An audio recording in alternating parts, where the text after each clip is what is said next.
Look, you know that feeling when you've done everything right, haven't you? You've built the life you were supposed to build, raised the children you were meant to raise, worked the job that pays the bills, been kind to your neighbors, attended the services, said the prayers. You've checked all the boxes that society, and perhaps even your faith told you would bring fulfillment. And yet, here you are, feeling spiritually exhausted, feeling like something essential is missing. I've walked this path myself, and I want you to know something that might shock you. The very act of seeking God, of chasing after spiritual experiences, of trying to become enlightened, might be the one thing keeping you from the peace you're desperately searching for. What if I told you that everything you've been taught about spiritual growth is backwards?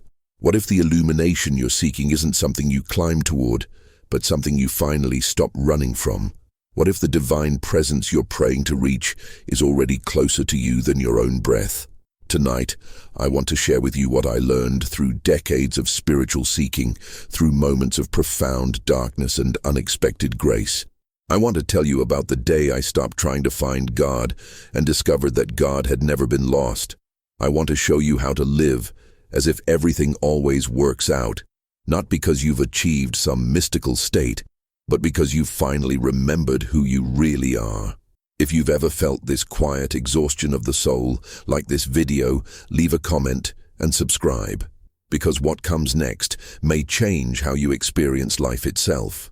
You see, I spent years climbing the spiritual mountain, just like you might be doing right now. I read every book, attended every meeting, practiced every meditation technique I could find. I was convinced that somewhere, in some perfect combination of effort and devotion, I would finally break through to the other side. I would finally feel worthy of God's love. I would finally achieve the peace that seemed to elude me no matter how hard I tried. But here's what I came to understand through my own experience. The very seeking was the problem. Not because seeking itself is wrong, but because I was seeking in the wrong direction.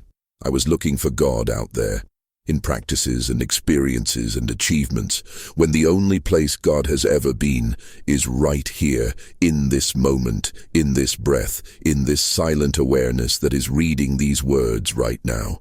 I remember the morning when this really hit me. I had been struggling with a family situation that seemed impossible to resolve. My mind was churning with worry, creating endless scenarios of what could go wrong, what I should do, how I could control the outcome. I was praying harder than ever, begging God for guidance, for intervention, for some sign that everything would work out. And then, in a moment of complete exhaustion, I just stopped. I stopped praying, stopped thinking, stopped trying to figure it out. I sat in my chair, and for the first time in months I was simply present. No agenda, no requests, no spiritual ambition, just present.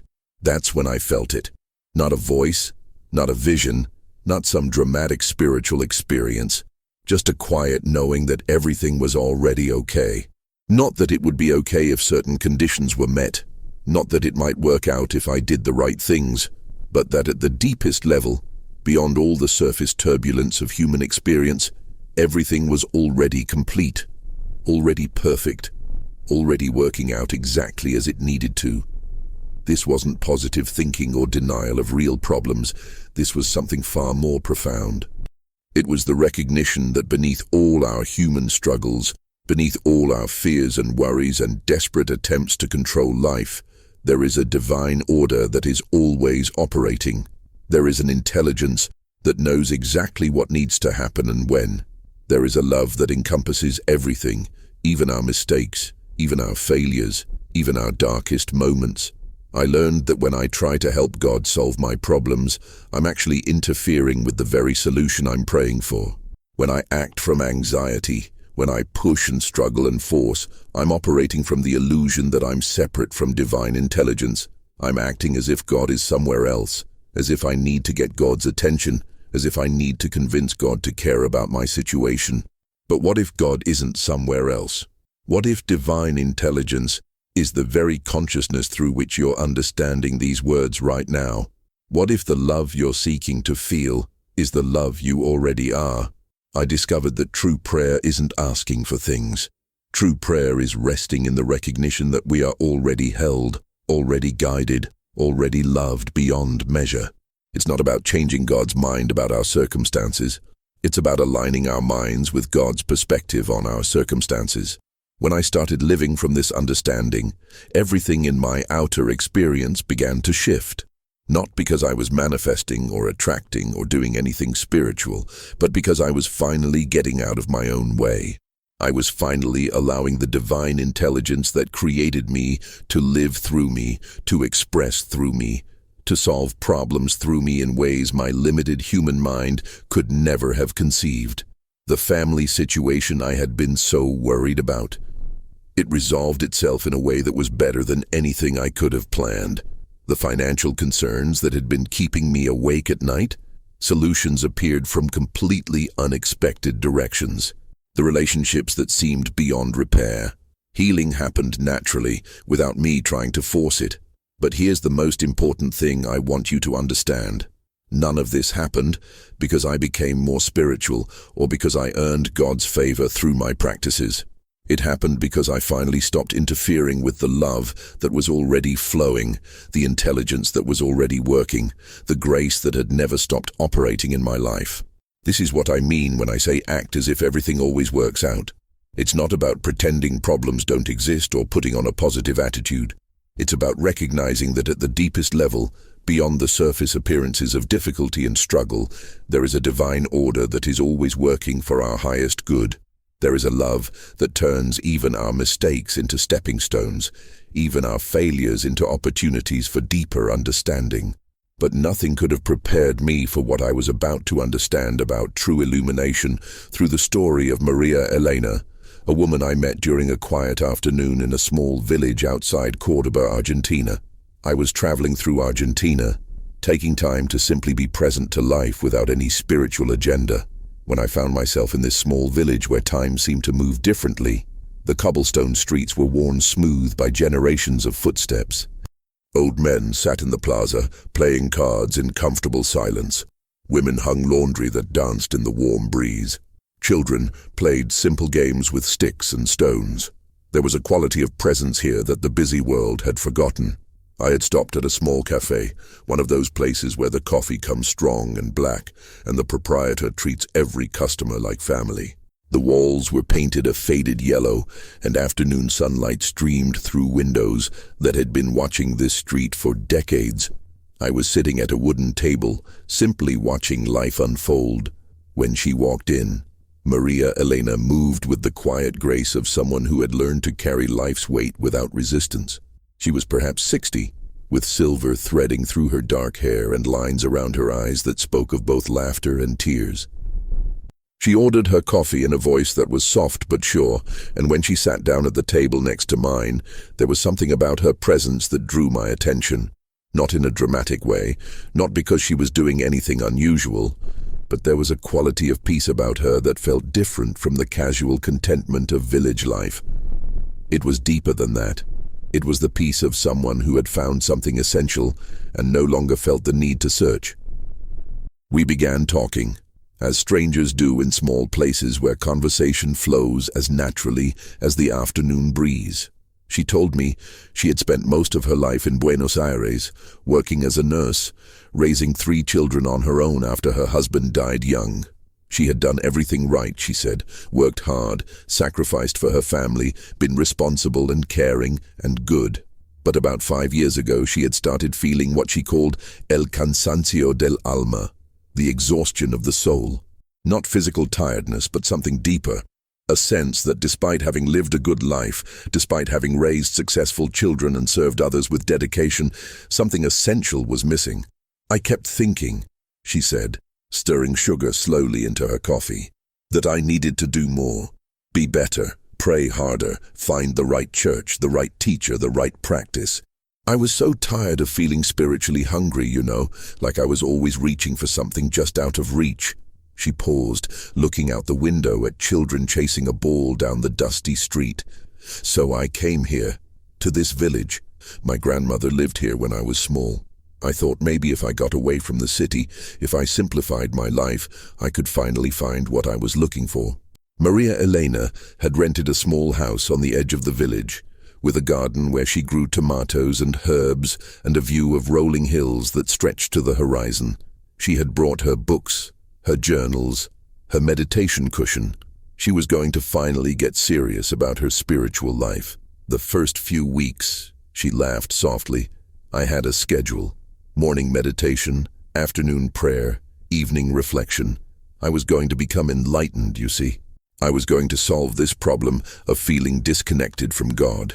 But the village had its own rhythm, and slowly, almost without her noticing, Maria Elena began to sync with it. She would wake early to tend her garden and find herself simply standing among the tomato plants, watching the sun paint the hills gold. She would sit on her small porch in the evening, planning to read spiritual books, and instead find herself listening to the sounds of the village settling into night.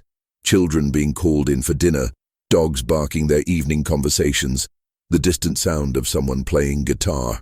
One morning, she said, her voice becoming even softer, I woke up and realized I had forgotten to do my meditation the day before, and instead of feeling guilty, I felt relieved, like I had been holding my breath for years and finally remembered how to exhale. That was the beginning of what she called her real education. Not about becoming more spiritual, but about recognizing the spirituality that was already present in every ordinary moment. She began to notice how her grandmother's old neighbor, Senora Rosa, blessed every meal, not with formal prayers, but with genuine gratitude. How the village baker started work each morning humming old songs, turning the simple act of making bread into something sacred. She started joining Senora Rosa for afternoon tea, not to discuss spiritual matters, but simply to be present with someone who had learned to live without pretense.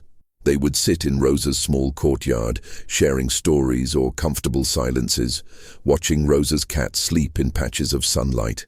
Rosa never talked about God, Maria Elena told me, but God was in everything she did. The way she watered her plants, the way she listened when you spoke, the way she could find something beautiful in the smallest moments. She wasn't seeking anything. She was simply living from a place of trust. Slowly, without trying, Maria Elena began to live from this same place. She stopped setting aside special times for spirituality and started recognizing the sacred in washing dishes, preparing simple meals, walking to the market. She stopped praying for things to be different and started noticing how perfectly things were already unfolding. I remember the day it really hit me, she said, her eyes reflecting something peaceful and deep. I was hanging laundry in my backyard, and I suddenly realized that this moment, this simple moment of hanging sheets in the warm air, was exactly what I had been searching for all those years. Not some elevated spiritual state, not some mystical experience, but this presence, this aliveness, this sense that everything was exactly as it should be. The problems in her life hadn't disappeared. Her arthritis still ached on cold mornings. Her middle son still struggled with drinking. Money was still tight. But something fundamental had shifted in how she held these challenges.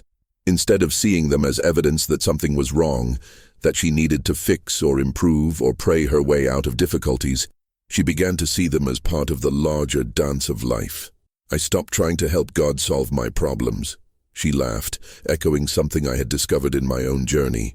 I started trusting that the same intelligence that makes the flowers bloom and the seasons change knows exactly how to handle whatever I'm facing. This shift changed everything, though the changes were subtle. Her relationship with her children deepened as she stopped trying to fix them and started simply loving them. Her financial situation improved as she stopped worrying about money and started trusting that her needs would be met. Her health stabilized as she released the stress of constant spiritual seeking. But the most profound change was in her sense of peace. She no longer felt that urgent need to become someone else, to achieve some spiritual goal, to prove her worthiness to God. She had found what she called la paz que ya estaba aquí, the peace that was already here. You know, she said as the afternoon light began to fade and the cafe started to fill with the dinner crowd, I used to think enlightenment was about rising above human life, transcending ordinary experience. But what I discovered is that enlightenment is about falling in love with ordinary life, recognizing the extraordinary that's hidden in every simple moment. She gathered her things to leave, but before she stood up, she looked at me with eyes that held both deep wisdom and childlike joy. The divine presence we're all seeking, it's not waiting for us somewhere else. It's here, in this conversation, in this coffee, in this afternoon light. It's in the love that brought us both to this little cafe at exactly the right moment to share what we've learned. As I watched her walk home down the cobblestone street, stopping to pet a friendly dog and exchange warm greetings with neighbors, I realized I had just witnessed what true illumination looks like. Not someone who had achieved some special spiritual status, but someone who had simply stopped looking for God in extraordinary places and started recognizing God in the most ordinary moments of human life. This is what I want you to understand. The illumination you're seeking isn't about becoming someone different. It's about recognizing who you already are. It's about stopping the exhausting search for God and starting to rest in the divine presence that has never left you, not even for a moment. When you act as if everything always works out, you're not pretending that challenges don't exist. You're aligning with the deeper truth that beneath every surface storm, there is a divine order that knows exactly what it's doing. There is a love that is always working for your highest good, even when you can't see how.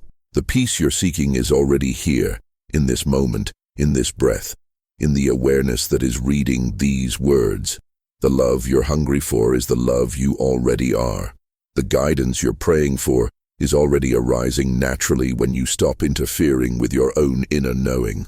True illumination begins not when you achieve something spiritual, but when you finally relax into the recognition that you are already spiritual.